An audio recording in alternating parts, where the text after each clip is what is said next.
Bueno, bueno, dado que recién comienza la grabación, voy a decir unas cositas para que queden en la grabación.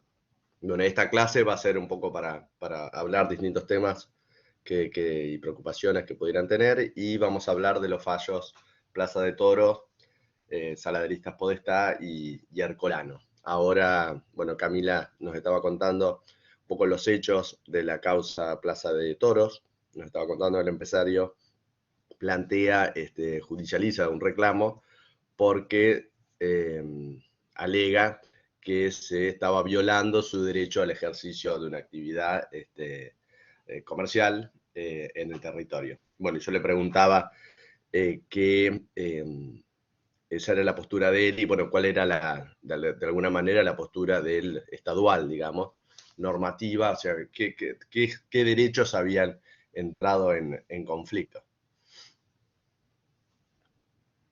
Camila, te escuchamos. Claro, sí, bueno, el derecho que había entrado en conflicto, primero que nada, el de la empresa que no podía desarrollarse libremente, entonces era el derecho al trabajo, digamos, del artículo 14. Y lo que la Corte resuelve es que por más que sea una industria lícita, este derecho no es absoluto, al igual que todos los otros derechos que siempre van a estar sujetos a leyes que reglamenten el ejercicio y que van a tener en cuenta razones de salud, seguridad, moralidad, y que esto es un poder reservado a las provincias, ¿no? Y considera que no es ilegal lo que se está haciendo. Perfecto, perfecto. Bueno, sí, sí, la verdad que lo has dicho muy bien. Acá lo que se plantea justamente es la amplitud de la reglamentación de los derechos. Acá, bueno, el otro día hubo una participación de Gina en el foro que planteaba, se leía 3 artículos de la Constitución y decía, bueno, ¿cómo hago para entenderlos? ¿Hasta dónde se superponen, hasta dónde no?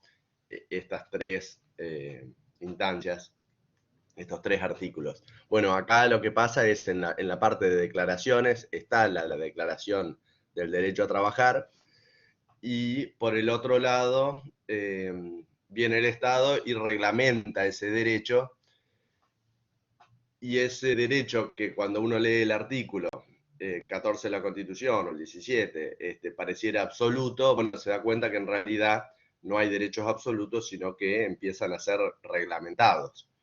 Y ese poder de reglamentación, que este fallo puntualmente siempre se lo trata dentro del concepto poder de policía, que es el de reglamentación, ahí lo que termina siendo, bueno, es esa reglamentación tiene que ser razonable, y acá en este caso estamos en un caso de moralidad pública, ¿no? Las corridas de toro en Argentina, como todos sabemos, no están permitidas, bueno, salvo unas corridas de toro en el norte puntual, que no son las corridas de toro a la española, digamos. Pero bueno, acá hubo una decisión, digamos, del Estado de terminar con esa actividad, y bueno, y este señor que era empresario de esa actividad se termina viendo afectado, y la Corte termina avalando 2 cuestiones. Uno, el derecho de reglamentar, o sea, la potestad de reglamentar derechos, y por el otro, asignándoselo a las provincias, o en realidad es a los municipios, porque es local, eh, la posibilidad de reglamentar ciertas actividades amparados en seguridad, en moralidad, en salud. Son temas que, bueno, se van reglamentando.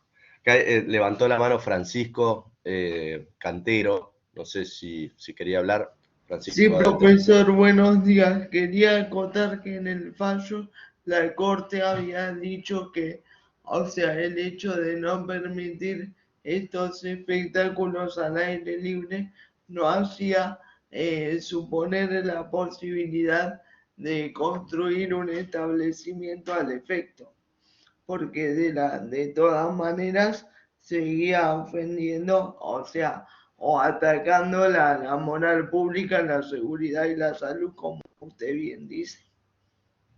Claro, claro, acá es importante señalar, perfecto esto que señala Francisco, acá es importante señalar que todas estas moralidades públicas, llamémosle, van evolucionando. O sea, en España tenemos corridas de toros hasta el día de hoy. El resto de Europa o se divierte o se horroriza, y de hecho hay regiones como Cataluña, la zona de Barcelona, digamos, que está en contra de las corridas de toro y no se hacen. Hoy la, la plaza de toros principal de Barcelona es un shopping center. Pero no lo han transformado. Y eso porque ha evolucionado la moral pública en un sentido o en otro, ¿no? Esto siempre es importante tenerlo en cuenta, porque uno a veces da por sentadas ciertas moralidades, y lo cierto es que van evolucionando. Nosotros, este país venía de una tradición española, ibérica, con corridas de toro. Bueno, fue evolucionando, fue tomando un camino separado al de España. De ahí que, bueno, se llegó a un consenso de prohibir las corridas de toros. Bueno, en este caso, justamente, y también verán por el año en el que sucede, es realmente de los fallos, de los primeros fallos de la Corte Suprema, les diría. Y tuvo oportunidad de tratar este tema. Francisco, ¿querías agregar?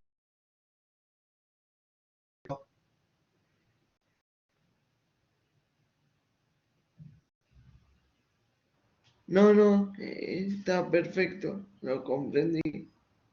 Gracias. Perfecto, bueno, no, buenísimo, no, sí, estaba agregando a lo que habías dicho, o sea, perfecto, buenísimo. Gina, vos habías levantado la mano también, no sé si querés agregar Sí, era algo para más que comentar. nada ver, me parecía que en este fallo lo que predomina y lo que por ahí se puede sacar es el tema de la potestad que tiene el poder policía en cada provincia. Me parece que ahí es como que el gobierno eh, se hace a un lado y permite que, digo, que después de cuando seguí leyendo en la consulta que hice, me di cuenta que lo que habla en el artículo, en estos dos artículos que yo le había mencionado en el foro, básicamente trataba de eso, del poder policía hasta dónde llega y hasta dónde tiene alcance. De hecho, acá que en las provincias, cada provincia ejerce el poder policía de la manera en que lo crea conveniente sin alterar el tema de los derechos constitucionales. Entendí eso. Y en este fallo lo que me pareció Claro, era que se aplicó de lleno el poder policía, dejando a un lado a la parte nacional y llevándolo a la provincial y que termine ahí, ¿o no? bueno, sí, está bien lo que estás planteando. Yo en realidad cuando traje a colación el comentario tuyo en el foro, me estaba acordando, en la cabeza el que tenía presente era el que habías hablado del artículo 29 y el artículo 76, en cuanto a las delegaciones que hay al Poder Ejecutivo por parte del Congreso para legislar, y el artículo 29, que bueno, que tiene todo un antecedente histórico, que en realidad lo que se trataba de hacer el nunca más, digamos, es realmente el de los superpoderes, el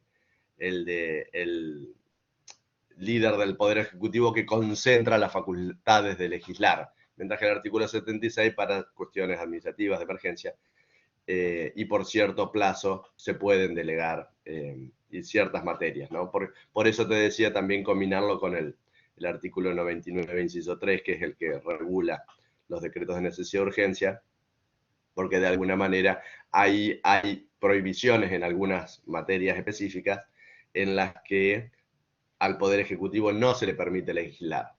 Entonces hay muchos autores que lo que dicen es en el 76, cuando habla de delegación, tampoco se pueden delegar esas mismas temáticas que en el 99, inciso 3, están prohibidas.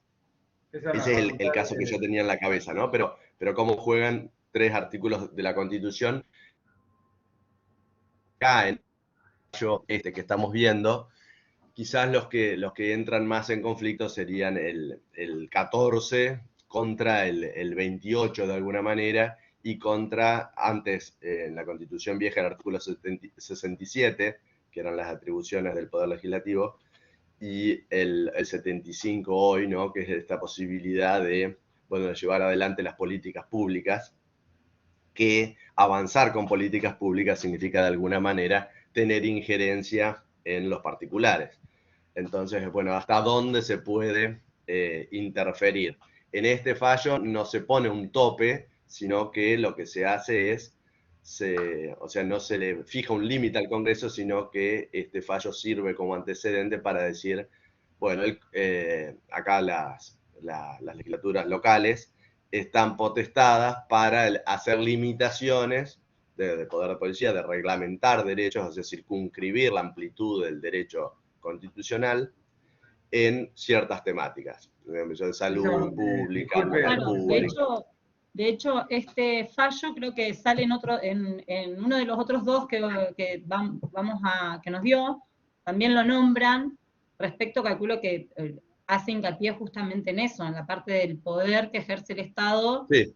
sobre ciertas cuestiones que tienden a desplazarlo. En el artículo digamos, el tema del poder policía, o el artículo 28, que es el principio de razonabilidad, por lo general, siempre, cada vez que se trae a colación el artículo 14, sería como que siempre van tipo de la mano, siempre va a salir hasta, porque es como que el que regula, el 28 regularía por ahí Ahí te perdí en el audio. puedo ejercer Disculpame, o no. Gina, disculpame.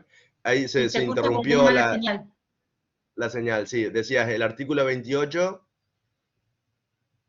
Sí, siempre va asociado con el artículo 14, digo, cada vez que se trae a colación el artículo 14, siempre va a salir el artículo 28 respecto, y es el mismo artículo 28 sería el que regula qué tanto se ejerce el artículo 14, ¿podría decirse así? Claro, sí, justamente es eso. O sea, la Corte, en realidad, como todo, esto ha sido una evolución de la propia Corte, y a partir de, sobre todo en este periodo, ellos miraban mucho lo que sucedía en la Corte norteamericana, en el periodo, digamos, hasta 1930 más o menos, los fallos de la Corte, que todavía no tenían tantos antecedentes propios, era como que miraban mucho a Estados Unidos y lo resuelto por la Corte de Estados Unidos. Después eso va cambiando. En el caso de Argentina, ellos o sea, la Corte me refiero, como intérprete final, ¿no? Esto también pasaba en primera instancia, en segunda instancia, ¿no? Pero a nivel de la Corte, ellos terminan de entender y sostener, y esto ha sido así, peinándolo para un lado o peinándolo para el otro, o sea, es decir, aceptando que la norma es constitucional o declarándola inconstitucional, pasándola por el tamiz de razonabilidad del artículo 28. Dicen, bueno, perfecto, ustedes podían reglamentar esto, pero al reglamentarlo se excedieron, entonces es irrazonable, entonces es inconstitucional. El artículo, pero es el artículo 14 o cualquier otro artículo, ¿no? En realidad podría ser el artículo 19, podría ser ahora vamos a ver cómo juega en los próximos fallos también.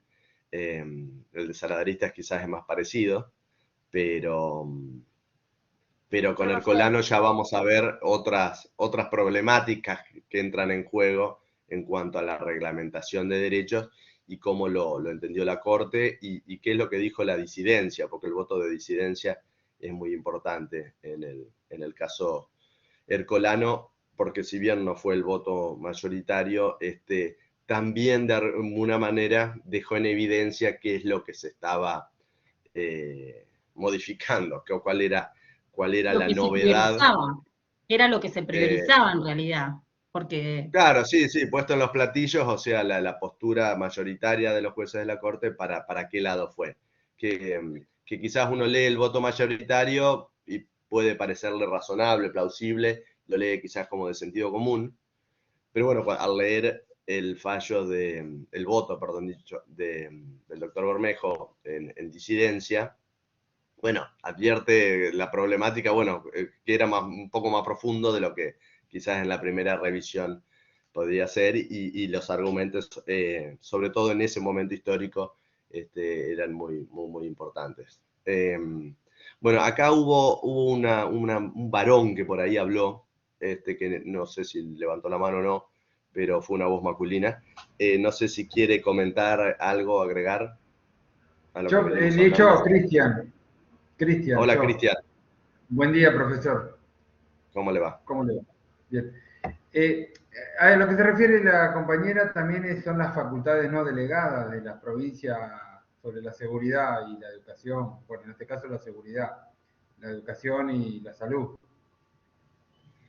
Cuando dice Bueno, reglamentar, también, sí, claro, es que sí, está perfecto lo que está diciendo.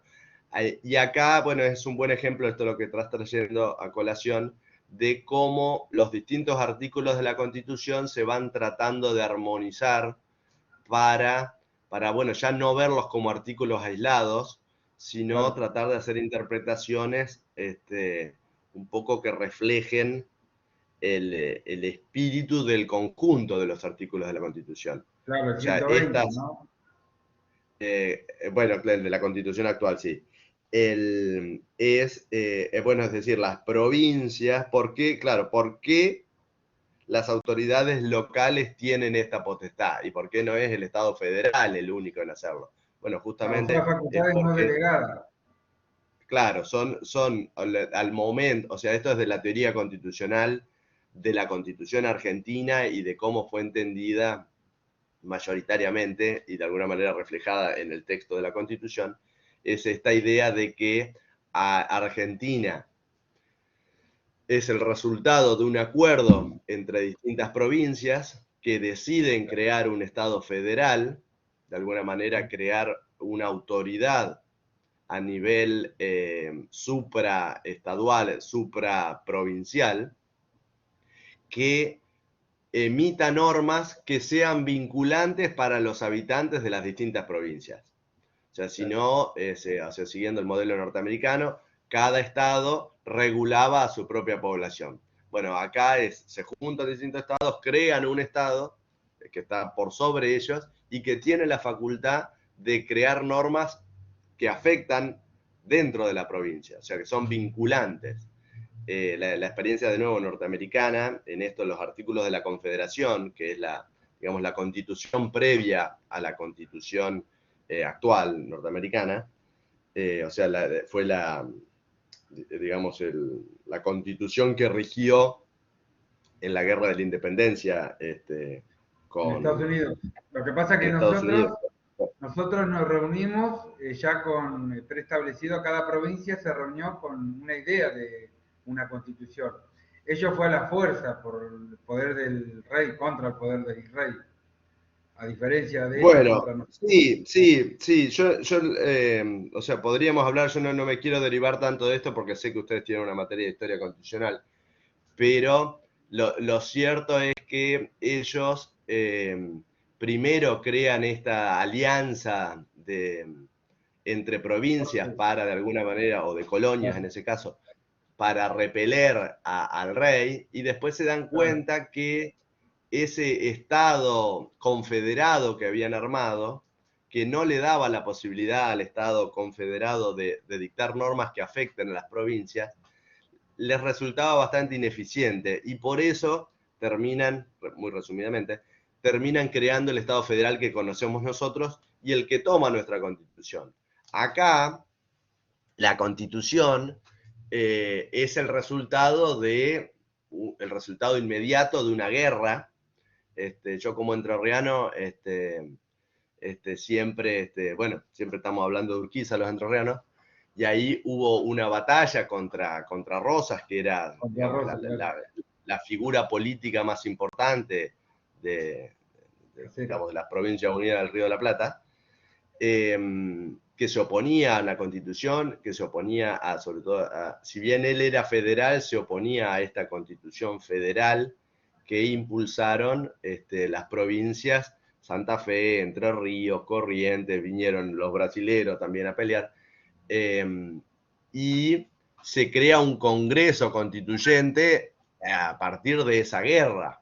O sea, no es que fue un resultado pacífico de un día que se levantaron con buen ánimo las distintas partes o los representantes de las distintas provincias para debatir un texto constitucional en Argentina, sino que acá hubo una guerra deliberada, con muertos, exiliados y todo, lo que trae la guerra, en la que una idea se sobrepuso por sobre otra, que era la de no tener constitución a pasar a tener constitución. Bueno, y esta constitución por eso refleja artículos como el artículo 29, que justamente es el nunca más de Rosa, digamos. Esto muy resumidamente. Pero bueno, en esa idea, digamos, con la que llega la Constitución de 1853, está esta idea de que las provincias delegan en ese Estado Nacional ciertas cuestiones. Hay ciertas cuestiones que las delegan y ciertas cuestiones que no las delegan. Bueno, estas cuestiones íntimamente de los locales, como puede ser la moral pública, la salud, la higiene, están reservadas al ámbito local. Entonces la Corte, en este caso, lo que hace es justamente reconocer esa posibilidad a las autoridades locales de reglamentar. Pero bueno, acá justamente estamos viendo cómo se trata de entender, o sea, la totalidad de la Constitución, y por eso nosotros desde la primera clase... Claro, lo que usted dice que ya venían con una idea de cada provincia, con su representante, algo ya para establecido, que querían... Claro, porque les voy a dar un ejemplo, o sea, para que lo visualicen más a dónde estoy yendo en esto, ¿no? Argentina, en ese momento, arrancaba, digamos, estaba provincia de Buenos Aires hacia el sur, estaba Córdoba, estaba Cuyo, y después hacia el norte. Chaco y Formosa no estaban, y toda la Patagonia no estaban dentro de la idea territorial y dentro de lo que fueron los congresales constituyentes de la Constitución del 53. No estaban, esas provincias no existían. Pero bueno, después se crean esas provincias. Primero fueron territorio nacional y después se crean como provincias. Ahí se hace, si se quiere, una presunción jurídica de que esas provincias, en realidad, cuando deciden incorporarse a la Constitución, delegan o no delegan ciertas cuestiones. Pero lo cierto es que esas provincias fueron creadas con posterioridad a la Constitución misma. O sea que en realidad es una falacia sostener que la provincia de Chubut, digamos, delegó o no delegó ciertas cuestiones, porque en realidad era territorio nacional y fue el Estado Nacional el que termina creando esa provincia. Pero bueno, así todo, nuestra teoría constitucional, en la que está armado el sistema constitucional argentino, presupone que digamos, los centros urbanos y después provinciales, locales, delegaron o no delegaron ciertas cuestiones. Pero eso en realidad es una presunción legal, es como el boletín oficial. El boletín oficial se supone que todos, abogados o no abogados, los ciudadanos, leemos todos los días el boletín oficial y sabemos qué normas existen y qué normas no existen, y por ende regulamos nuestra actuación en la sociedad a partir de esas normas. Entonces, si violamos una norma que está publicada en el boletín oficial, cometemos un delito, porque presuponemos, o la sociedad presupone en las reglas de juego, que las normas, una vez que salen publicadas en el boletín oficial, son conocidas. Entonces, si uno actúa en contra de la norma, viola la norma y no puede alegar desconocimiento. Bueno, esa es una presunción típica que viene desde la Revolución Francesa, y hay un consenso, si se quiere, en sostener eso. Pero lo cierto es que si me preguntan a mí, ni les pregunto a ustedes, ¿qué dice el boletín oficial hoy? Hoy no lo leí el boletín oficial, y por ende no sé cuáles son las normas del día de hoy, o sea que salieron publicadas hoy. Pero bueno, el común de los mortales, salvo que trabajen en el boletín oficial, difícilmente lea todos los días el boletín oficial. Pero existe la presunción de que todos lo hacemos. Acá con lo de las provincias y delegado o no delegada, de alguna manera existe la presunción de que hubo un debate a conciencia, de decir, no, esto me lo quedo, esto no lo delego, esto sí lo delego. Por ejemplo, acá el Código Civil y Comercial, o sea, habrán visto en las películas norteamericanas, de nuevo, ahí se ve clarito, cómo las cuestiones de derecho civil se regulan a nivel estadual. Entonces hay ciertos estados que permiten el divorcio y otros estados que no permiten el divorcio, por dar un ejemplo, mientras que acá las normas civiles las compartimos a nivel nacional. O sea, acá las provincias le delegaron al Congreso Nacional la potestad de dictar el Código Civil que rige en todo el territorio de manera homogénea. O sea, o sea, esos son, si se quiere, no digo que no haya consensos, porque para que un artículo se termine escribiendo en la Constitución tienen que pasar muchas cosas, tiene que haber mucha gente de acuerdo para que se llegue a esa instancia, pero lo que les digo es que no siempre son tan fieles con lo que viene pasando. Hay veces que hay relaciones de fuerza en las que terminan influyendo para que se escriba de una manera o que se escriba de otra y se consagre o no un artículo, o en este caso, se reconozca la delegación de una facultad o no. Pero bueno, nosotros acá en Argentina tenemos la idea y la Constitución ampara esa idea de que las provincias deciden qué delegan y qué no. Bueno, estas materias son propias de las provincias. Y en este fallo que vimos, ahora vamos a pasar al próximo fallo,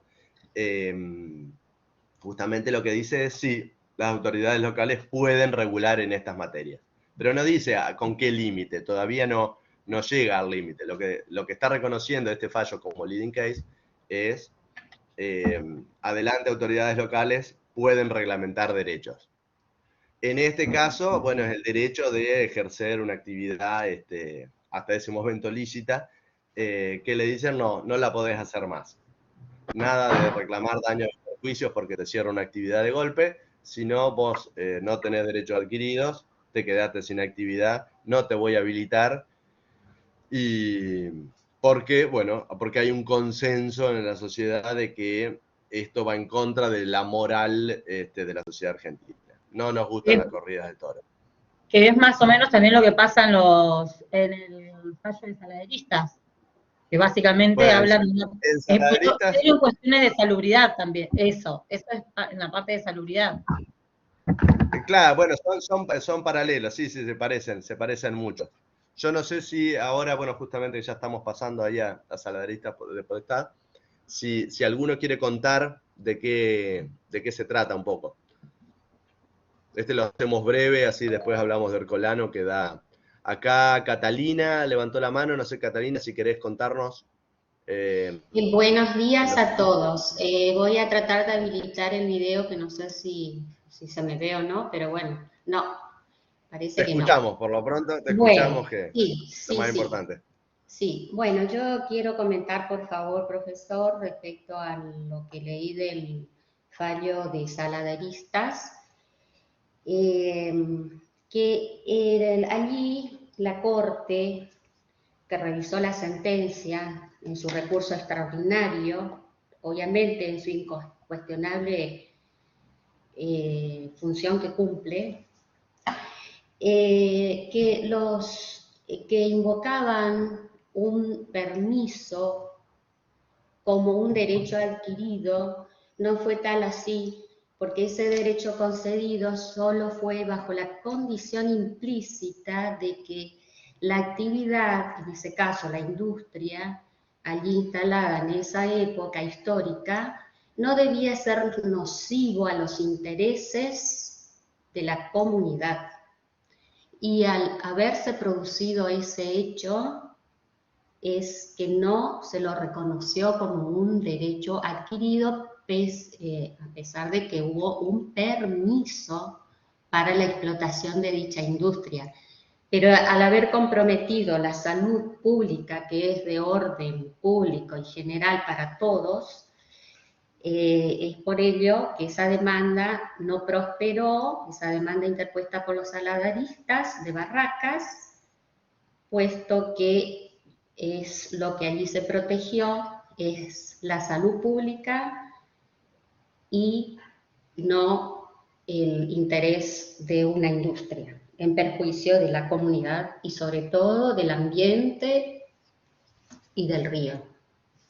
Es ello lo Claro, que, perfecto, lo que quería Catalina, sí, aportar. lo has dicho, lo has dicho muy bien. Realmente acá lo que estaba en juego es justamente eso. Es como si hoy, o digamos, pasó, de hecho, más que, no hay que imaginarlo mucho, todos atravesamos la pandemia, qué sé yo, había un boliche abierto, habilitado para funcionar y como salón de fiestas, o sea, no las clandestinas, sino las fiestas, las regulares. Estaba habilitado con su barra, con su DJ y todo. Y bueno, y con la pandemia le dijeron, no, muchachos, ustedes acá no se pueden juntar más.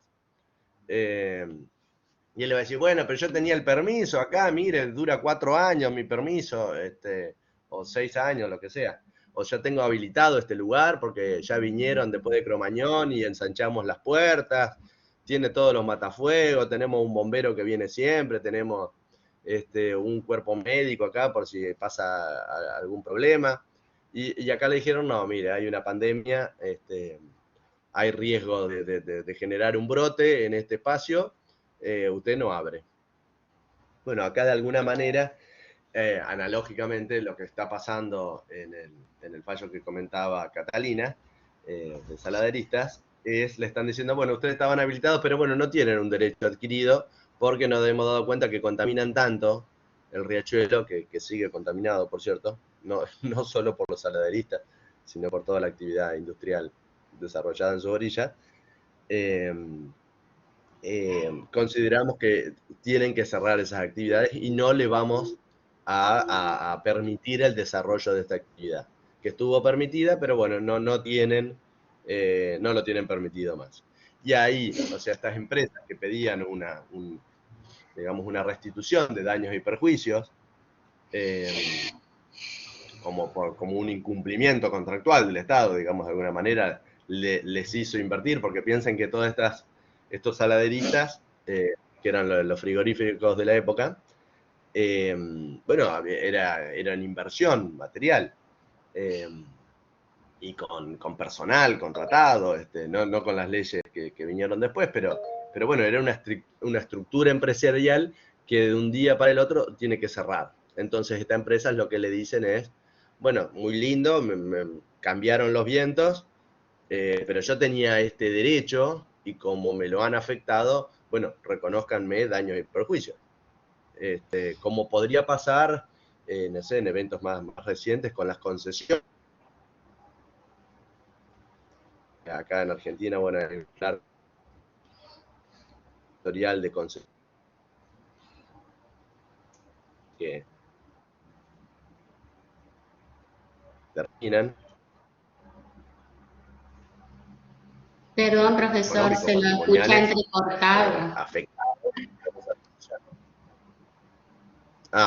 Bueno, lo que estaba diciendo es que en Argentina hay un largo historial de concesiones terminadas abruptamente, en las cuales, con los tiempos de la justicia, pueden ser 10, 15 años perfectamente, reclaman después la violación por parte del Estado de ese contrato de concesión, porque, bueno, cuando se hace una concesión, mal, bien, con amiguismo, sin amiguismo, se supone que hay toda una inversión hecha por parte del empresario, por eso se le adjudica una obra o una ruta o la explotación de un pozo petrolero.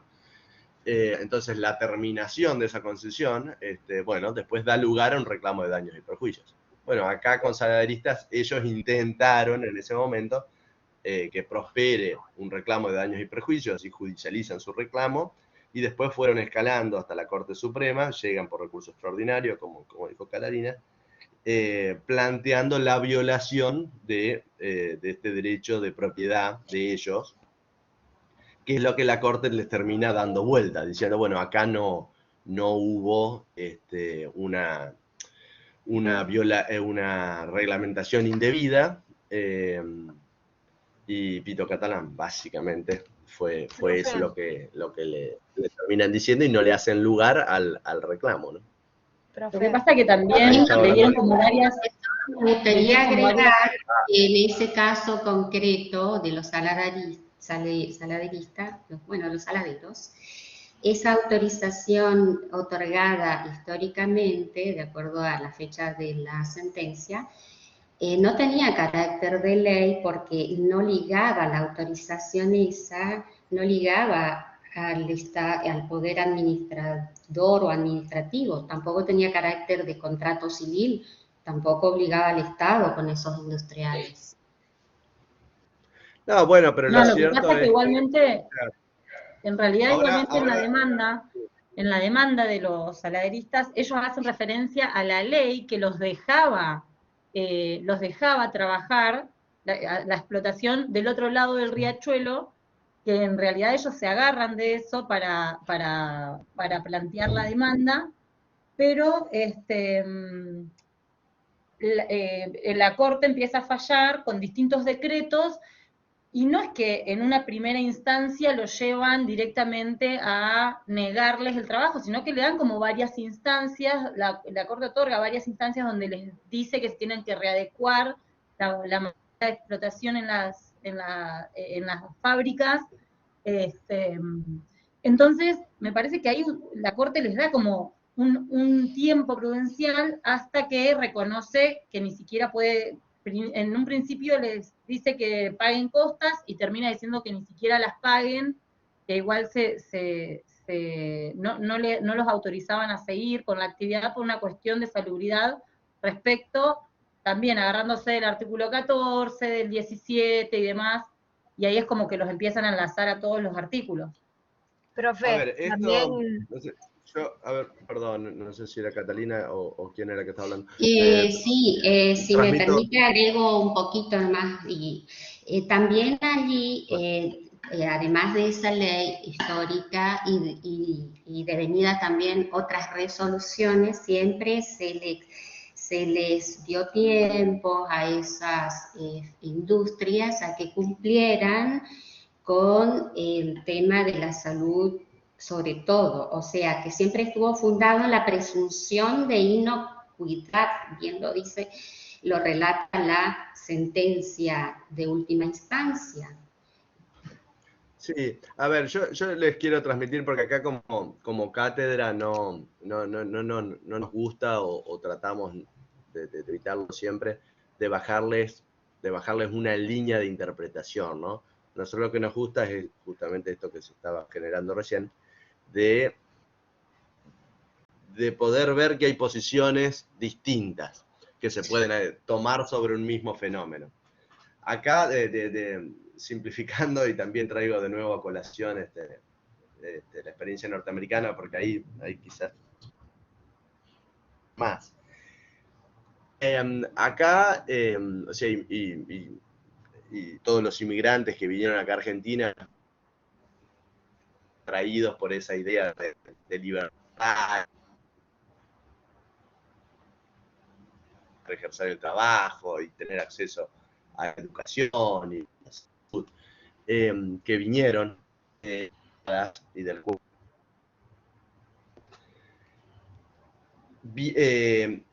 era un territorio, de alguna manera, bueno, en Estados Unidos, volviendo a eso, del Far West, digamos. Ahí uno iban avanzando las poblaciones en el territorio, asentándose y desarrollando la actividad que, bueno, en la medida que no sea andar a los tiros matando gente, que para eso venía el sheriff, se podían desarrollar las actividades. Entonces podías tener un prostíbulo, podías tener el salón, podías tener un banco, podías tener la mercería, podías tener la herrería, podías tener la actividad que vos quisieras, podías tener un saladero. Pero, ¿y por qué? Y bueno, porque la Constitución amparaba el ejercicio de actividades, llamémosle, lícitas dentro del territorio. O lícitas, pero en el sentido más básico, actividades no violentas. Después, el Estado sobre todo o sea, en la experiencia norteamericana se ve porque hay un claro avance desde el este hacia el oeste, y en el caso de Argentina, por cómo vinieron las corrientes de población, ya sea por el lado de Chile en Cuyo, del lado de Paraguay hasta Buenos Aires, o de Perú hasta Tucumán, Santiago del Estero, y después hacia la Patagonia. Ahí fuimos avanzando de alguna manera, toda una parte colonial, pero digamos estructuralmente es un avance de poblaciones, en las que se podían desarrollar ciertas actividades y que el Estado después dice, no, ¿saben qué? Sí, el artículo 14 de la Constitución está, o nosotros permitíamos hacer esta actividad. Y ahora, la verdad que, bueno, nunca te dijimos que vos podías ejercer esta actividad a cualquier precio. Y acá está en juego la salud pública. Entonces, esta actividad, como vos contaminás, no matás a nadie a los tiros, pero nos contaminás el río, y esto genera enfermedades, y no queremos tener un foco de infecciones acá en la orilla donde vienen los chicos, donde vamos y comemos los pescados de ahí, no queremos esta actividad. Bueno, se te acabó esa actividad. Y acá es justamente ahí donde se ve, o sea, el derecho a ejercer una actividad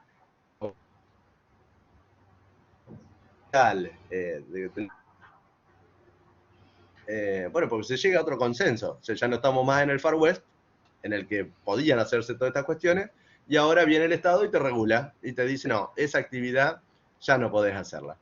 Se te acabó el margen.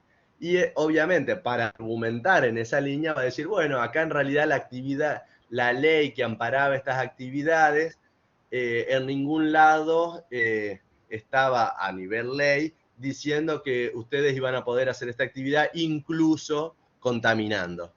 Entonces, o sea, justamente acá se ven cómo se van, no quiero usar la palabra torciendo, pero quizás es la que lo grafica más, los argumentos para sostener que, bueno, estas actividades no se pueden desarrollar más. Y terminan concluyendo que estas actividades, bueno, no van a poder seguir desarrollándose, y por ende, o sea, y es dentro del marco de reglamentación lícito de las autoridades locales, una reglamentación razonable, y por ende no se le va a reconocer daños y perjuicios, que era un poco la preocupación.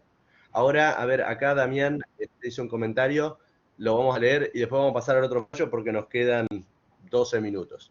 Me parece importante también mencionar la provincia, el territorio nacional, ejemplo, campus universitario, la Fuerza Federal puede actuar, no así la Policía Provincial. Se aplica también en ríos que pasan por las provincias con fuerzas federales y nacional, puede tener un derecho adquirido de completar la salud pública. A ver, bueno, acá también decís muchas cosas. Sí, digamos, hay ámbitos en los que la autoridad nacional es como que tiene injerencia. En el caso puntual, el que estábamos viendo de salud y de pandemia, acá en la pandemia salían los decretos de necesidad de urgencia, que todos los recordaremos porque los veíamos como si fuese un partido de fútbol al principio de la pandemia.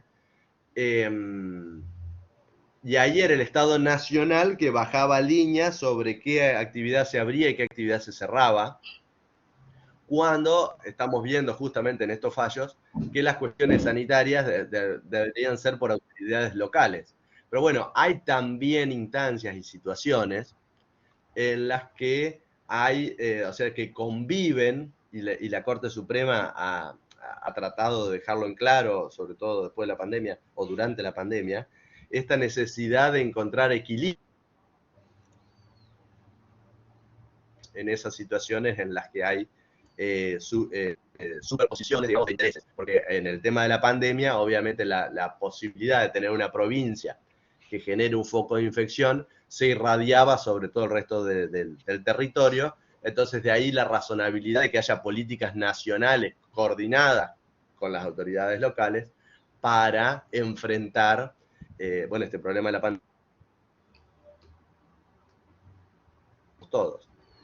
O sea que no son figuras tan... Bueno, el caso de los ríos sí, la luz del río, o sea, lo que está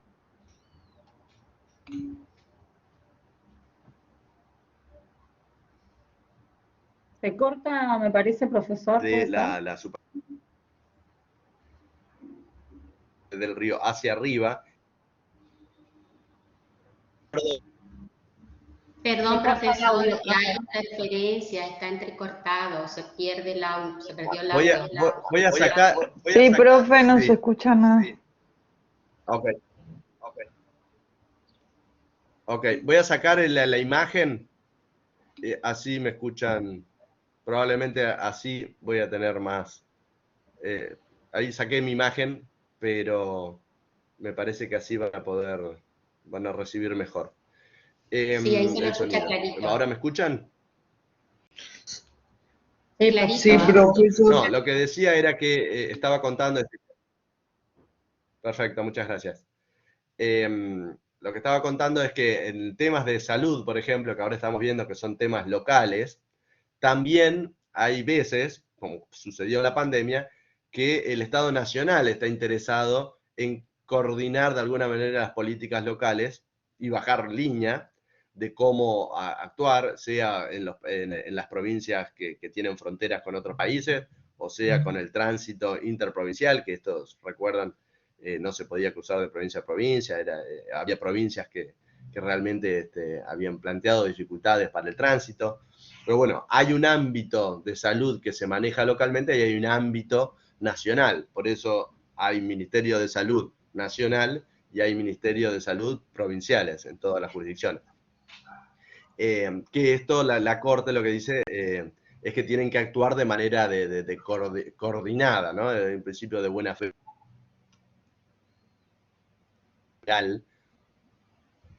Comentado acá el alumno en el chat, Damián, y le estaba contando también que el río, sí.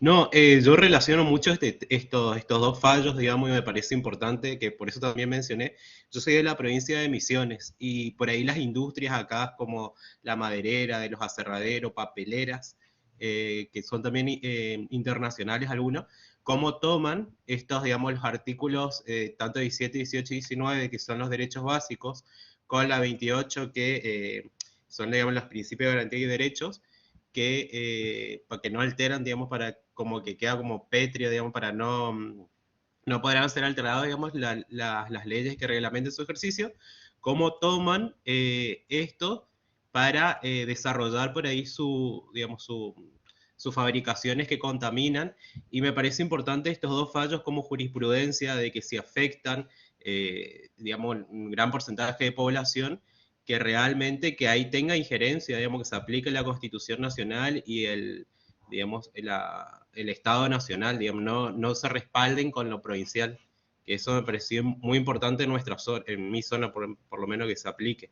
Eso me pareció más, quería comentar. Claro, está perfecto. Dos cosas que estás haciendo, Damián, respecto a esto. Uno, pensar el tema de que estás estudiando llevándole a la situación de tu provincia o a tu situación que te afecta, si querés, directamente. Eso está perfecto, porque es una de las maneras de ir afianzando conocimiento y desarrollando opinión propia. Eso está perfecto. Después, o sea, a ver, acá la Constitución, estos fallos, me interesa hacer esta sutileza, acá hubo normas, tanto en Plaza de Toros como en Saladeristas, hubo normas expresas que ponían fin a estas actividades. Cuando vos decís en el caso de los aserraderos en Misiones, bueno, quiero que rija la Constitución, o sea, quiero que se apliquen estos casos, bueno, hay que ver qué es lo que dicen las normas locales respecto de estas actividades,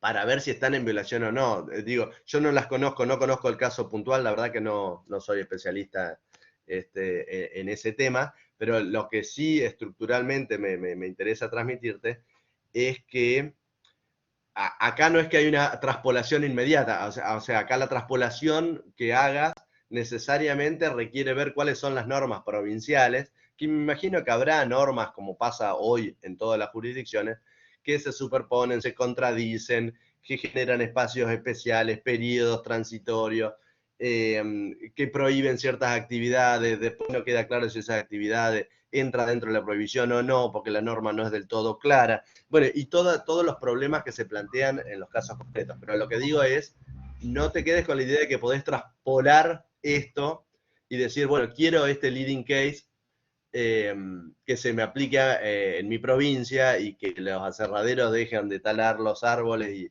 y tirar todos sus desperdicios al río sin ningún tipo de tratamiento o no sé cuáles serán las problemáticas puntuales, o la desertización, quiero que reforesten, no sé, las distintas cuestiones que uno pueda querer alrededor de ese tema o estar interesado. Lo que hay que ver es, bueno, cómo juegan con las actividades permitidas, las normativas locales, y en última instancia también los derechos que reconoce a nivel nacional, ¿no? Hoy por hoy, bueno, diríamos, estos últimos 20 años, constantemente van apareciendo fallos en materia ambiental nacional, en los que van diciendo, bueno, acá esto es una actividad local, pero bueno, está generando un daño con un impacto ambiental que no se circunscribe a la provincia de Misiones, a la provincia de Corrientes o a la localidad que pueda estar afectada. Sea con los incendios, hace poco hubo un fallo muy importante con el tema de los incendios en el Delta. O sea, hay normativa nacional que permite llegar a la Corte en temas ambientales, pero digo, bueno, estos temas hay que verlos pasando por las distintas instancias, ¿no? Para ver si realmente es un leading case para lo que nosotros queremos. Pero, a ver, voy a leer el chat, que todas estas cosas que me escribieron bastante, y me parece que a Ercolano lo vamos a dejar para la clase que viene, que le vamos a sumar el fallo Cine Callao. Vamos a ver Ercolano y Cine Callao en la próxima clase sincrónica. En este momento caminamos a la derecha ahora que no podemos. Perfecto, esto que señala Martín, bueno, es justamente una de las ideas centrales del fallo. Acá me avisan que se corta. El artículo 17, bueno, naturalmente, acá Camila, lo del artículo 17, justamente el derecho de propiedad, es central. Acá generalmente son derechos económicos de un lado contra el poder regulatorio del otro que afecta o no. Y en Ercolano y en el Cine Callao van a ver también, yo lo voy a subir a Cine Callao si lo tienen a mano, van a ver justamente, bueno, hasta dónde reglamenta y hasta dónde se mete en la propiedad de una persona. En uno por el congelamiento de alquileres, en otro por los números vivos que impusieron en las salas de cine. Aquí en Jujuy también hay problemas de tracción. Bueno, todo el tema del litio es un tema, bueno, hoy y cada vez más que se está conversando. Prof, hay mucha interpolación, muchas legislaciones. No. Bueno, sí, pero no se queden, o sea, acá con esto también, sí, más allá del tema de esto de las regulaciones, de las 1000 regulaciones internas que hay y cómo la ciudad dice una cosa, o sea, el municipio, cómo la provincia dice otra y después la nación dice otra, no se queden con esa idea a los fines de esta cláusula. Otro día quizás podamos hablar de estas cuestiones, de cómo en el sistema federal, con consagración de municipalidades como tenemos nosotros, cómo juegan las distintas jurisdicciones. Pero no va a ser en esta clase. En esta clase sí, lo que nos interesaba era que vean cómo, o sea, que logren identificar, que lo hicieron perfecto, derechos en pugna, y cuáles son esas temáticas en las que puede avanzar la reglamentación estadual, digamos, en qué materias, y bueno, en este caso en el ámbito local, en los dos fallos que llegamos a ver hoy. No sé si alguno quiere decir algo breve, vamos a avanzar hasta las 10:05 y ahí cortamos porque seguro que tienen ustedes actividades y estaba programada de 9 a 10, así que no quiero avanzar más. Profesor, sí. En el fallo Ercolano yo veo un avance de cosmovisión en tanto el constitucionalismo social, porque entiende que el derecho de contratar libremente no es ilimitado, porque se estaría hablando de un uso antisocial de ese derecho. Pero en la disidencia, por otro lado, se habla de la conmovisión de que la propiedad, si es violada, se renuncia al mismo Estado, porque el individuo es libre para contratar y el Estado no se tiene que entrometer en esa instancia, Claro. digamos. Pero después lo voy a desarrollar bien en el foro para no comprometer tanto tiempo. Francisco, sí, la próxima clase sincrónica vamos a hablar de este tema, o sea que podés juntar ganas para el próximo encuentro, o bienvenido todo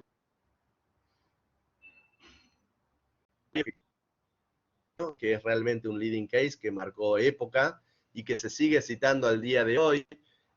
Piensen respecto de la ley de locaciones que hay en el día de hoy, o sea, se sigue trayendo a cuento. Y solamente les voy a decir esto, Ercolano, hay dos maneras de abordarlo, digamos, encuadrarlo.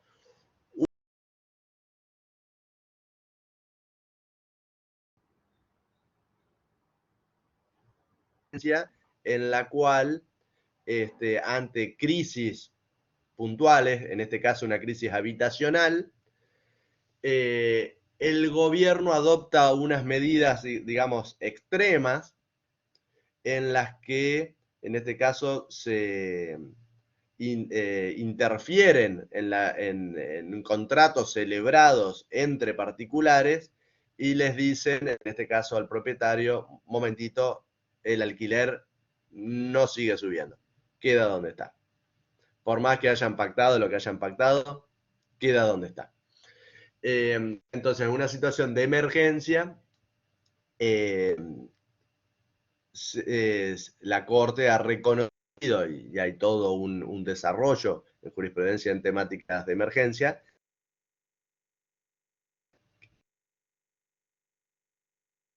de una manera especial, excepcional, ciertos derechos. Bueno, acá Agustín, que está haciendo comentarios en el chat, vamos a hablar bastante en el próximo fallo, tenero a esto que dijiste y volvemos en eso. Y la otra manera de abordar Ercolano es justamente como señalaba Francisco, o para mí la otra manera, y que es correcta, es abordarlo como un ejemplo de constitucionalismo social. Acá no solo están, de alguna manera, respondiendo las autoridades a una crisis, a una situación de emergencia habitacional, sino que acá ya estamos viendo en 1922, o sea, mucho antes que en Argentina lleguen formalmente a nivel constitucional la consagración del constitucionalismo social, que llega a mediados del 40 o en el 50, con el impulso de la Segunda Guerra Mundial, del peronismo, y después con la reforma del 57, que se consagra el artículo 14 bis. Argentina ya tenía normas llamémosle, del constitucionalismo social en ciertas materias, durante el principio de 1900, durante la década del 10, la década del 20, y acá Ercolano, o sea, la norma de Ercolano, se puede ver como una respuesta de constitucionalismo social. ¿Y por qué se puede ver así? Porque el constitucionalismo social, de alguna manera, trata de responder a una situación de precariedad, o sea, hay un bien social afectado, que lo que busca de alguna manera el legislador es que un particular se haga cargo del costo de enfrentar ese riesgo social y que no se le reconozca una indemnización por hacerlo. O sea, esto lo van a ver en Ercolano, que le dicen al propietario, no, señor propietario, usted ya tiene su casa y no vive en esa casa, por eso la alquila. Usted ya tiene los ladrillos ahí acumulados, yo presumo que usted está bien económicamente y si tiene una segunda casa tendrá otros ingresos. Yo el alquiler a usted se lo congelo y no le voy a reconocer ninguna indemnización.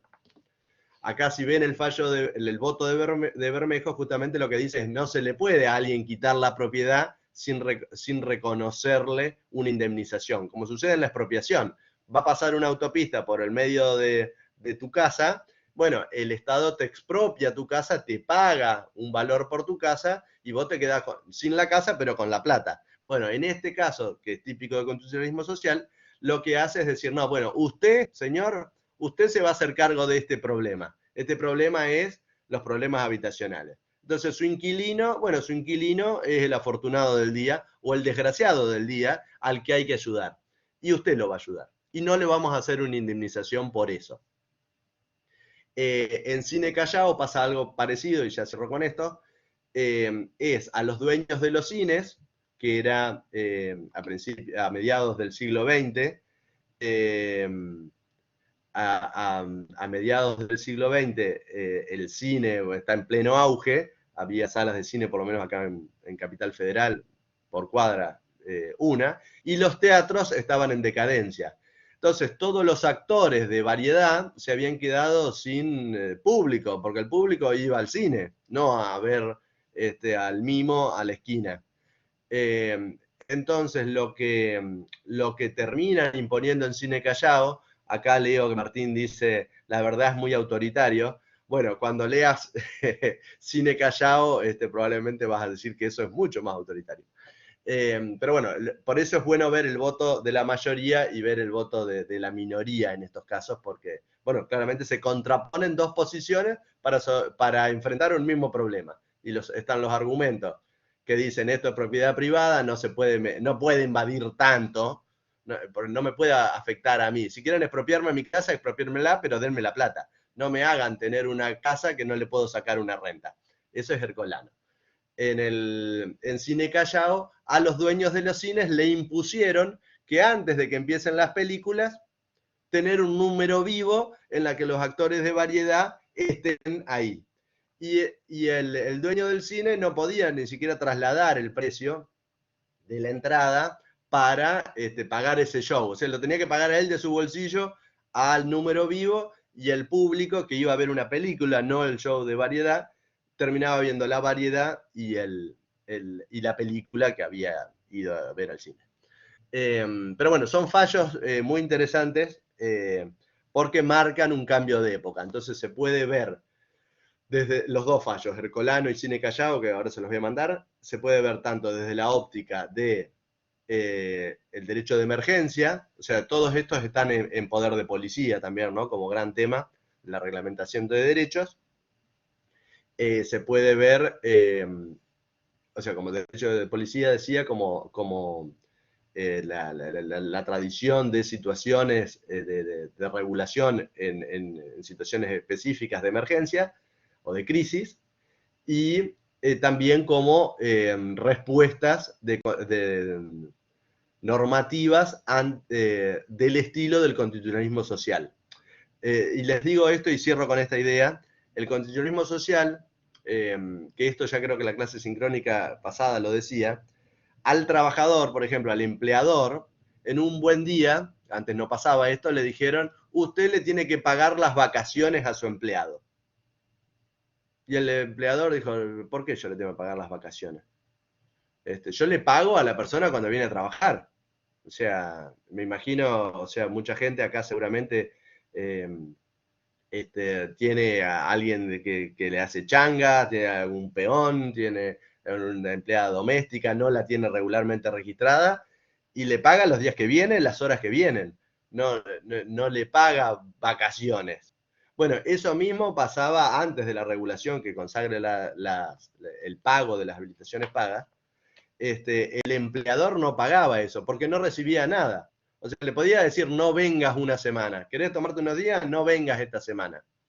Vení la otra. Pero no le pagaba esos días como si los trabajara.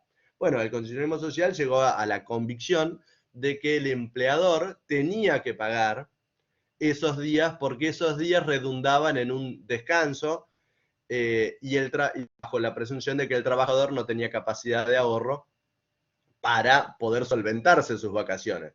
Entonces, en realidad, después quedaba prisionero en su casa, tomando mate y galleta, porque no tenía vacaciones. Bueno, entonces al empleador le dicen, mire señor, usted ahora va a pagar más. ¿Se acuerda que le venía pagando todos los meses el sueldo, bueno, o el jornal?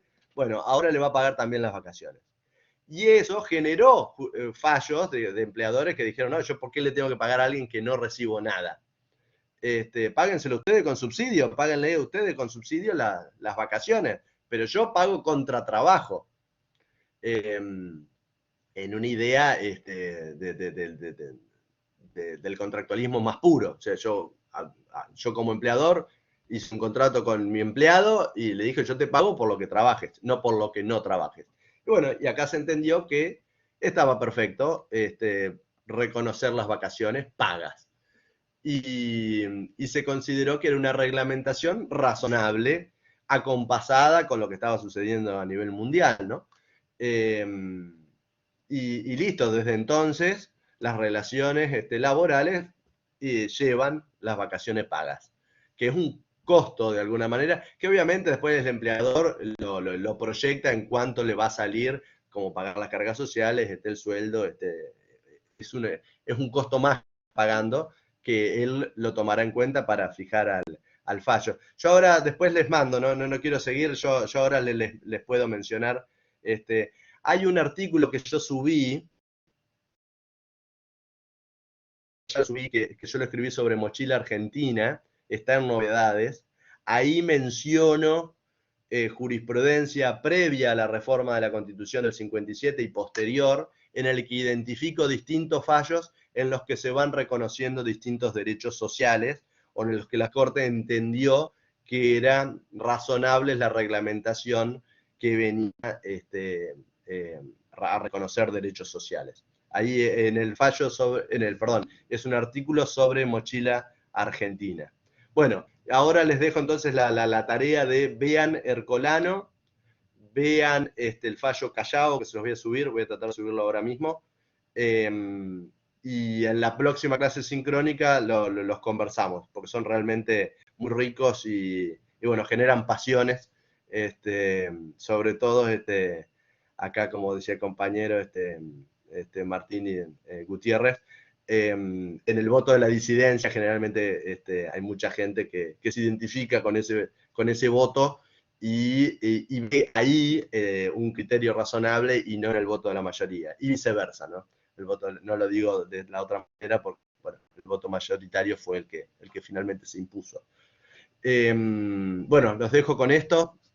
Vuelvo a poner la cámara a ver si me deja volver a poner la cámara, así lo cierro.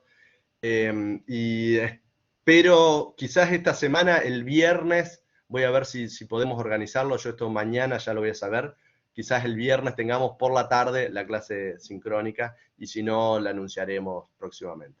Bueno, los saludo a todos, espero que haya sido de provecho esta clase, y seguimos conversando. Saludos.